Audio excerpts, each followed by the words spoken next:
ನಾವು ಇಲ್ಲಿ ರಾಜ್ಕುಮಾರ್ ಸಮಾಧಿ ಅವ್ರ ಹತ್ರ ಸೇರ್ಕೊಂಡಿದ್ದೀವಿ. ಏನಂದ್ರೆ ಯಶು ಅವ್ರದ್ದು ಮೂವಿ ಇವಾಗ 26ನೇ ತಾರೀಕು ರಿಲೀಸ್ ಆಗ್ತಾ ಇದೆ. ಇದು ರಿಲೀಸ್ ಆಗಬಾರ್ದು ಅನ್ನೋದು ನಮ್ಮ ಕೂಗು. ಯಾಕೆ ಅಂದ್ರೆ ಸಾಕಷ್ಟು ಇವಾಗಲೇ ಸೋಷಿಯಲ್ ಮೀಡಿಯಾಗಳಲ್ಲಿ ಅಸಭ್ಯ ವಿಡಿಯೋಗಳು ಬರ್ತಾ ಇದೆ.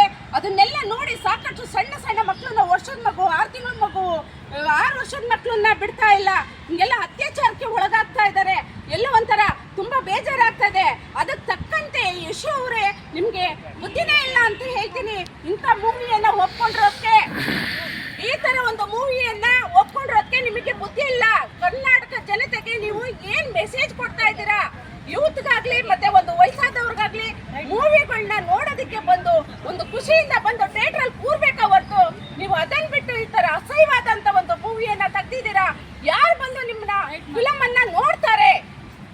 ಎಂತ ವಿಷ್ಣುವರ್ಧನ್ ಅವರು, ರಾಜ್ಕುಮಾರ್ ಅವರು, ಅಂಬರೀಷ್ ಅವರು ಇವತ್ತು ಎಲ್ಲ ಫ್ಯಾಮಿಲಿ ಕೂತು ನೋಡೋ ಅಂತ ಫಿಲಮ್ಗಳನ್ನ ತೆಗಿತಾ ಇದ್ರು. ಇವತ್ತೊಂದು ಹಾಡು ಕೇಳ್ಬೇಕಾದ್ರೆ ನಾವು ಅಯ್ಯೋ ಹಿಂದಿನ ಹಾಡು ಅಂತ ಎಷ್ಟು ಹೆಮ್ಮೆಯಿಂದ ಹೇಳ್ಕೊಳ್ತೇವೆ. ಏನ್ ನೀವು ಮೆಸೇಜ್ ಜನಕ್ಕೆ ಏನ್ ಮೆಸೇಜ್ ಕೊಡ್ತಾ ಇದ್ದೀರಾ? ಜನಕ್ಕೆ ಏನ್ ಮೆಸೇಜ್ ಕೊಡ್ತಾ ಇದ್ದೀರಾ? ಈ ಫಿಲಮ್ ರಿಲೀಸ್ ಆಗ್ಬಾರ್ದು, ಇದು ಯಾವುದೇ ಒಂದು ಫಿಲಮ್ ಥಿಯೇಟರ್ಗಳಲ್ಲಿ ರಿಲೀಸ್ ಆಗ್ಬಾರ್ದು ಅಂತ ನಾನು ಸರ್ಕಾರದಲ್ಲೂ ಮನವಿಯನ್ನ ಮಾಡ್ಕೊಳ್ತಾ ಇದ್ದೀನಿ.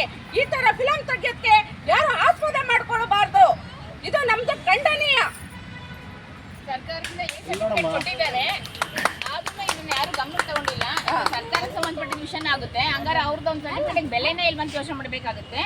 ನಾನು ನಮ್ಮ ಸುಮಾರು ರಾಜ್ಯಾದ್ಯಂತ ನಮ್ಮ ಸದಸ್ಯರು ಒಂದು ಮೂಲೆ ತುಂಬಾ ಜನ ಹೆಣ್ಮಕ್ಳಿದ್ದಾರೆ. ನಾನು ಅವ್ರ ಹತ್ರ ಒಂದು ರಿಕ್ವೆಸ್ಟ್ ಮಾಡೋದು ಏನಂದ್ರೆ, ದಯವಿಟ್ಟು ಇದೊಂದು ಕ್ಲಿಯರ್ ಆಗೋವರೆಗೂ, ಕ್ಲಿಯರ್ ಆದ್ಮೇಲೆ ಅಷ್ಟೇ ದಯವಿಟ್ಟು ಇದೆ ಅಂದ್ರೆ ಯಾರು ಈ ಫಿಲಮ್ ಅಂತ ನೋಡಕ್ ಹೋಗ್ಬೇಡಿ ಅಂತ ನಾನು ಕೇಳ್ಕೊತೀನಿ. ಅಲ್ಲ, ಕ್ಲಿಯರ್ ಅಲ್ಲ, ಈ ಫಿಲಮ್ ರಿಲೀಸ್ ಆಗ್ಬಾರ್ದು. ನಿಮ್ಮ ಒಂದು ಇದು ನಾನು ಹೇಳೋ ರೀತಿ ಏನು ಅಂದ್ರೆ ನಿಮ್ಮ ತೀಟೆಗೆ ಇದನ್ನ ಮಾಡ್ಕೊಂಡಿರೋದು. ಇದು ಜನಕ್ಕೆ ಮೆಸೇಜ್ ಕೊಡಕ್ಕಲ್ಲ, ನಿಮ್ಮ ತೀಟೆಗೆ ಮಾಡ್ಕೊಂಡಿರೋದು ಇದು ಫಿಲಮ್ಗಳು. ದುಡ್ಡಿಗೋಸ್ಕರ ಇನ್ನೇನ್ ದುಡ್ಡುಗಳನ್ನ ತಿಂತೀರಾ ನೀವೆಲ್ಲ? ದುಡ್ಡುಗಳು ತಿಂತೀರಾ? ಈ ತರ ಫಿಲಮ್ಗಳು ಮಾಡ್ಕೊಂಡು ಅಸಹ್ಯವಾಗಿ ಯಾರೇ ನಿಮ್ಗೆ ಥಿಯೇಟ್ರಿಗೆ ಬಂದು ಫಿಲಮ್ಗಳು ನೋಡ್ತಾರೆ?